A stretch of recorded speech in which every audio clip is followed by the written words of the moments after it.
再来看到55当前，美国无线电公司 RCA 来台湾设厂，说是去污染到土地，佮或者员工去接触到有毒的地下水，致使真侪人着癌死亡。RCA 求偿案到今已经超过20档，今仔日高等法院是针对 RCA 一军也未做出判赔的222个人做出经2审的判决，判决这个 RCA 等4间公司是爱赔互因1亿7千万。RCA 员工的律师团表示，讲真肯定这个判赔见解，不过嘛是认为赔偿的金额上低，等咧建议敢会去上诉。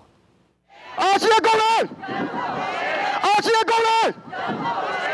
这RCA 工人踮高等法院门口，就算头毛已经白啊，要是话声永远袂放弃。RCA 一军求偿案拜三高等法院针对约未判决、无外显疾病等等的212个 RCA 前员工做出经2审判决。RCA 等4间公司要赔偿互因1.7亿，要会当上诉。我们的大多数的会员，从之前的40、50岁、50、60岁，一直到现在都70、80岁了。从我们的步伐可以稳健的到现在，已经是步履蹒跚。从我们的黑发到现在的白发。RCA 员工律师团讲，肯定高院判赔的见解，但是认为金额比原本1审、2审搁较低，会建议敢要上诉。律师团向记者表示，这摆判赔1.7亿，平均每个人通得到76万，参过去1审时做，每个人平均受赔偿80多万，加较低。这个金额看起来是比原来的